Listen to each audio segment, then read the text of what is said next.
Live line to talk to Denny Hoskins, your Missouri Secretary of State. Good morning, Denny. How you doing? Hey, great. How are you, Fawn? I'm good. I love that picture of you in the red coat. Oh, thank you. Yes.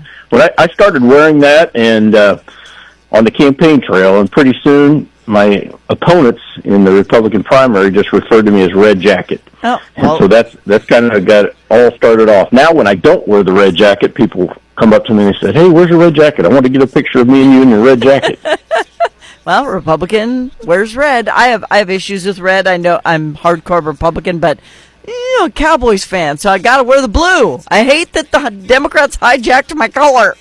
It makes me very upset. Anyway, way to get those people off the voting rolls, dude. Way to do it. Yes, we are very, very focused on getting those people, ineligible voters off the voting rolls. So now, since January 13th, we've taken off over 200,000 ineligible voters off the voter rolls. Now, most of these people have moved either across the state lines, or we had, I think, over 24,000 deceased voters that we've taken off the voter rolls, and over 4,000 felons. Now we're getting ready to work with the Trump administration. Well, we've been working with the Trump administration on comparing our voter database with their SAVE database. The SAVE database is basically the database of illegal immigrants here in the United States. And so we're working with the feds. There are just a couple of logistic issues that we're trying to work through because we only keep the last 4 digits of the Social Security number. However, they're trying to figure out how they can cross-check their database with our database using that just last 4 digits. Okay, so that's got to be hard to know. I mean, you don't get a death certificate in the mail when somebody passes. So do you have like a scan, or how do you find these people?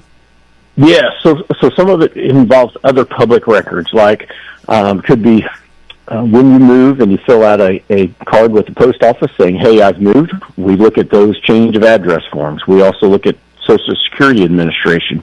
If somebody dies and stops receiving Social Security benefits, there's a lot of different databases that we can use. Department of Homeland Security has a database. ICE has a database. Department of Revenue, they have a database as far as when you go in and get a driver's license. And so there's lots of different databases out there. One of the misnomers is people say, okay, well, if someone has a real ID, they are a citizen of the United States. That is not necessarily true. They could be a green card holder that is here in the state of Missouri legally, but they're not a citizen. I mean, if you're here legally in Missouri or the United States, you're here legally. You can live here, but you're not a citizen, and you can't vote in our elections until you become a citizen. Right. And so how do they even register to vote without the proper identification? Well, right now it is super easy to register to vote here in the state of Missouri, because when you register to vote, you can either go down to your local county clerk or local election authority and just come in and say, "Hey, I want to register to vote," and they give you a little card, and it fill out your name and address, and it asks if you are a citizen. You just check a box that says, "Yes, I'm a citizen." You don't have to show any proof of citizenship right now in the state of Missouri. You can also get on the Missouri Secretary of State website and register to vote. And so what we've seen and what I've been pushing is, I think when voters approved Amendment 7 last year in November, it changed the wording of the Constitution of the state of Missouri to say only citizens can vote. I think that was a big clue and a big mandate, not only to me as Secretary of State, but to our state legislature, to require proof of citizenship. Yeah. And so other states have already done this. Arizona's actually had this done, I think, since about 2002. Wyoming and New Hampshire actually passed laws this past legislative session in order to require proof of citizenship in order to register to vote. And so I was just at a National Secretary of State conference and met with both Secretary Scanlon from New Hampshire as well as Secretary Gray from Wyoming to find out, hey, okay, what exactly did you do? What does your language look like? How did you work with the legislature in order to accomplish that? But right now, those are 3 examples that Missouri can use in order to require proof of citizenship in order to vote as well. Okay, so that confuses me because, I get a lot of emails, obviously, from a lot of different entities, and I get them from, let's just say, entities from the left who claim that we are trying to keep people from having the right to vote when we do things like this. It's like they don't understand the law. Or they want to just act like we should be so stupid as to not understand the law that we should agree with them. But they do this kind of propagandized marketing all of the time to make it sound like you're the bad guy. That's right. That's right. All I'm trying to do is make sure that our elections are safe and secure, and only eligible voters vote here in the state of Missouri. Our two biggest cities here in the state of Missouri border other states, and that's Kansas City, which borders Kansas, and St. Louis, which borders Illinois. I can guarantee you that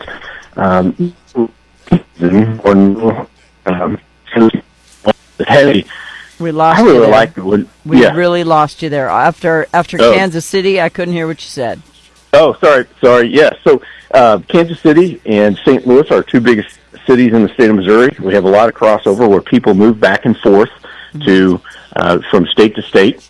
But I can guarantee you that no person from Illinois says, "Hey, I really like it when somebody from Missouri moves over to Illinois," and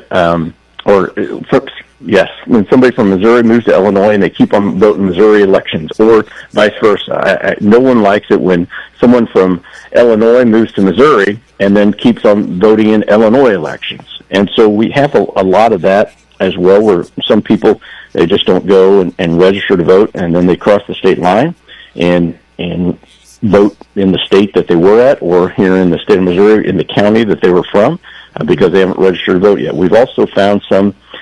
We're working, and I believe we have evidence of some deceased voters voting here in the state of Missouri in the last couple of elections, yes, where we've compared death records. We've got records of the last time these people voted, which was in November 2024, and then I believe that we've secured death records where these people died in 2022 or 2023. Okay, so now we need cameras at the voting facilities, so when you check in to vote, they take your picture, and then we can weed out those weasels. Yes, I don't disagree with that. I have been a proponent of having cameras at the polling facilities, not to see how you vote. It won't be over your shoulder seeing who you vote. Right. It won't be in the booth. It will just be a camera to show, who comes in. It will also be there to make sure that, hey, nobody took 500 ballots and filled them out in the back, or took them out the front door and then filled them out and went and turned them or mailed them in an absentee box or something like that. So yes, I've been a proponent of having video cameras actually at a polling location, just to verify who actually came in and voted, number one, and then number two, to make sure that nothing nefarious happens on election day. Yeah, and I bet people's warrants wouldn't show up to vote then either. I used to love when we had the booth where they literally set up like a fitting room, and you had a curtain where you went in, you had all this privacy. Yes. I would literally put an extra outfit in my purse, Denny, and I would change clothes while I was in there, and I would come out wearing something different, and people would freak out. It was funny. But yes, I bet you that can't was do funny. that now because it's we're all out in the open there. But yeah, there are ways to do this, and a lot of states just don't want to do it. And they're like, we don't have the funds. I'm like, you don't have the funds to do anything, apparently, because you're all trying to keep up with your pensions. Who in their right mind moves from Missouri to Illinois? I don't know. I agree. I love the great state of Missouri. That's for sure. Yeah. All right. So you're not done yet, though. You're still working with the feds, as you said, and I know that somebody died yesterday, so you need to make sure they're off the rolls. That's right. Voter list maintenance is an ongoing thing. It's not something that, hey, you can just do, in my opinion, once a year, because, unfortunately, people get convicted with felonies throughout the year. Unfortunately, people die throughout the year or move across state lines or county lines or even district precinct lines. And so this is an ongoing thing. I've said that we need to, voter list maintenance should happen no fewer times than quarterly, but probably monthly is a good time in order to look at voter list maintenance and try and keep up with it throughout the year, because we have several different elections throughout the year. There will be some elections I know that's coming up in September. I think Jackson County, they have a recall election in Kansas City on September 30th. And sometimes there will be elections this November on a special election ballot. There were special elections in August for some school board and tax levy and city council on our issues. water stuff, yeah. Yes. So there are elections going on all throughout the year. Most people think, well, it's April for municipal elections, your city council, your school board, and things like that, and then primary elections in August and general elections in November. But that's not always the case. There are a lot of special elections that go on throughout the state throughout the year. You know, it drives me crazy that people don't want you to have to show an ID to vote. And a lot of people complain about this, that, or the other thing when it comes to voting. But what say you on the amount of people who actually do vote? You know, they say people who are prevented from voting. Half the time, we can't get 6% of the population to get out of bed to go vote. The voter turnouts really bother me.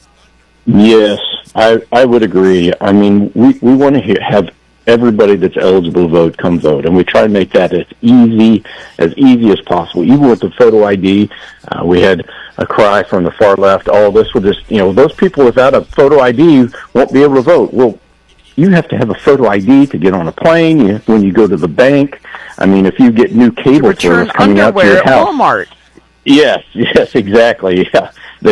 They want your ID when you return underwear at Walmart as well. So you have a photo ID in today's society, or else you must be a hermit living out in the woods with no human contact, because you have to have a photo ID for just about anything that you do. And if you do a man on the street, Denny, and you walk up to the people who they say are unable to get a photo ID, they are absolutely offended that you think they're that stupid.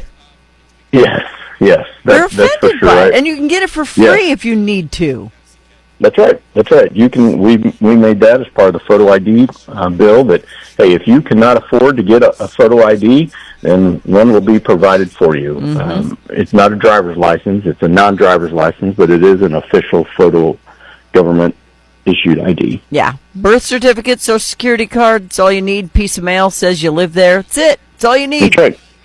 That's right. Pretty simple, pimple. We try and make it as easy. Yep, we try and make it as easy as possible for eligible voters to vote here in the state of Missouri. All right. Well, stock up on your red jackets so you can get out there and not let anybody down, Denny, because, you don't want to be doing that, red jacket man. That's right. All right. So anything else you want to add before we go? We got 1 minute.